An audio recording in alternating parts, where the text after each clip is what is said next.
Hello everyone, welcome to the channel. Here we are going to start a new batches for the accountancy. बहुत से बच्चे हैं जिन्होंने अभी क्लास 10th पास आउट किया है and they have already decided कि उन्हें कौन से स्ट्रीम में जाना है, कॉमर्स लेना है, ह्यूमैनिटीज़ में जाना है या फिर साइंस में जाना है. So everybody has their own dreams और सबने अपने अपने फील्ड जो है वो डिसाइड कर लिया. तब जो लोग जो है कॉमर्स में आने वाले हैं या ऐसे बच्चे जो जाने वाले हैं आपके वोकेशनल कोर्सेज में, तो वहाँ पे भी अकाउंटेंसी जो है वो बहुत ज़्यादा कोर्सेज में इंट्रोड्यूस की जाती है. अकाउंटेंसी का सिलेबस सीबीएसई ने इंट्रोड्यूस कर दिया है, that is as per the session 2026 to 2027 के लिए कौन कौन से जो है आपके होने वाले हैं. So we are going to discuss all the state syllabus for class 11th and class 12th. दोनों क्लासेस के लिए जो है हम सिलेबस आज चेक करने वाले हैं कि कौन कौन सा सिलेबस है. 11th वालों के लिए थोड़ा सा अभी जैसे कि आप नर्सरी में जाते हो, केजी में जाते हो तो एबीसी सीखते हो, क ख ग सीखते हो ना, तो वैसा ही अकाउंटेंसी होने वाला है बिकॉज उन्हें इस बारे में कुछ भी नहीं मालूम है.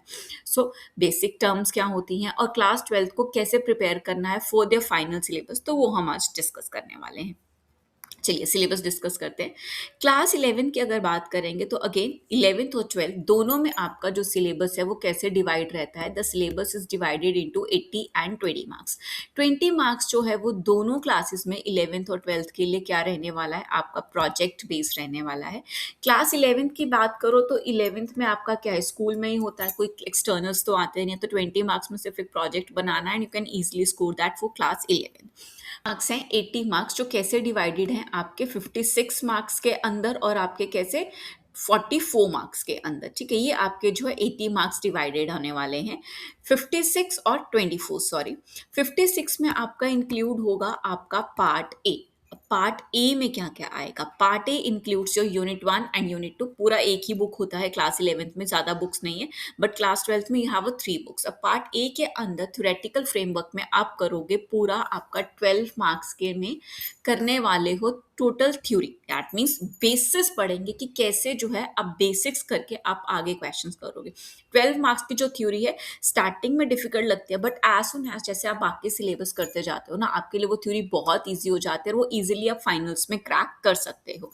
आपका फर्स्ट पार्ट थ्योरी का जिसमें आप कॉन्सेप्ट्स करोगे, सेकंड पार्ट में आप बेसिक टर्म्स करोगे जिसके बिना आप अकाउंट्स में आगे बढ़ ही नहीं सकते, तो बेसिक अकाउंटिंग टर्म्स करने वाले हो. Then there is a theory base of accounting, again छोटा सा क्वेश्चन आता है and concepts are very very important.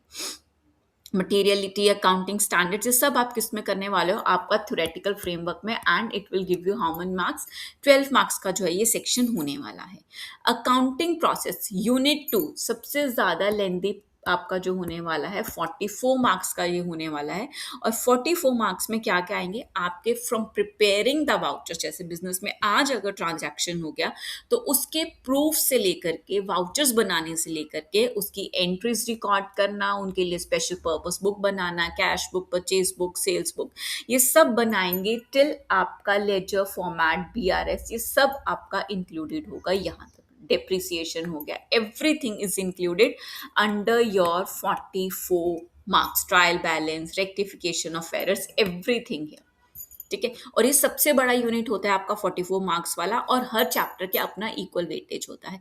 For example depreciation का चैप्टर है तो हमें पता है कि वहां से 8 मार्क आएगा ही आएगा, फिर बीआरएस से 6 मार्क्स आना ही आना है, तो 44 मार्क्स को भी हम इजीली क्या कर सकते हैं ना, क्लासीफाई कर सकते हैं for the questions. Then financial accounting part B जो आपका कितने मार्क्स का है, 24 मार्क्स में. यहाँ पे आपको वो बताने वाला है कि आप किस तरीके से एक कंपनी के फाइनल अकाउंट्स बनाओगे, that means trading and profit and loss account कैसे बनाओगे, उनके फाइनेंशियल स्टेटमेंट में, बैलेंस शीट में क्या बनाने वाले हो. फिर then there is a small section of 5 marks जिसमें आप इनकम्प्लीट रिकॉर्ड बनाते हो. ये 24 मार्क्स के अंदर ही है, तो वी कैन से कि 19 और 5 मार्क्स के अराउंड ये डिवाइड होता है 24 मार्क्स, जिसमें 5 मार्क्स का आपका इनकम्प्लीट रिकॉर्ड से बहुत छोटा सा सेक्शन आता है, ज्यादा नहीं होता. ये हो गया क्लास 11th के लिए.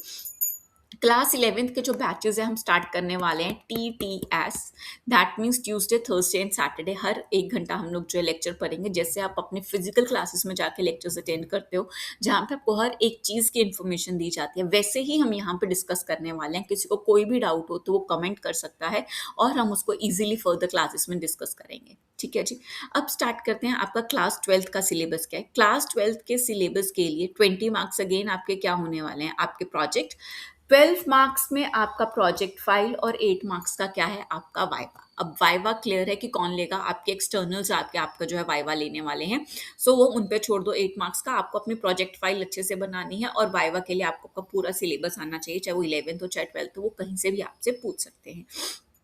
प्रोजेक्ट फाइल जो है ना वो आपके पार्ट बी में से ज़्यादा प्रिपेयर की जाती है, that is your financial statement analysis. इसीलिए हम अकाउंट्स का सिलेबस स्टार्ट करेंगे हमारे थर्ड पार्ट से। Although it is known as part B, लेकिन ये हमारा थर्ड बुक होता है। Part A is give you 60 marks का एग्जाम आएगा और पार्ट बी में जो है आपका 20 मार्क्स का पेपर आता है। तो ये 20 मार्क का सेक्शन हम पहले करेंगे, जिसमें से 8 मार्क तो क्या है आपका कैश फ्लो स्टेटमेंट ही है। 6+2 का क्वेश्चन आता है फाइनल्स में, इसके अंदर 6 मार्क का एक बड़ा क्वेश्चन है, 2 मार्क के 1 मार्क के एमसीक्यूज क्वेश्चन आते हैं। बाकी 12 मार्क के आपके एनालिसिस ऑफ फाइनेंशियल स्टेटमेंट है, जिसमें से 4 मार्क का आपका रेशियो एनालिसिस हो गया, 4 का आपका कंपैरेटिव और कॉमन एनालिसिस हो गया, दैट मीन्स 8 मार्क तो यही हो गए। तो बच्चा कितना, 4 नंबर का पेपर बच गया आपका, 8+8 तो हो गया। सो बाकी जो है आपका बैलेंस शीट से statement of income and statement of balance sheet, तो ये हम प्रिपेयर करेंगे। 20 मार्क्स हम ये पहले प्रिपेयर करने वाले हैं। We are starting from the very next day tomorrow, और कोशिश करेंगे कि मई में ये खत्म हो जाए। मई ऑनवर्ड्स में बिटवीन या मई एंड तक जो है आपका पार्ट बी एंड हो जाएगा फाइनेंशियल स्टेटमेंट्स का। Then we will start with the partnership accounts. और पार्टनरशिप और कंपनीज अकाउंट मैक्सिमम हमारा जो सिलेबस है it will be end by October end. तो जैसे अक्टूबर एंड में सिलेबस खत्म होगा, we will be starting with the revision practising of the paper to prepare best for a final exams. For more information stay tuned to the channel. Thank you so much.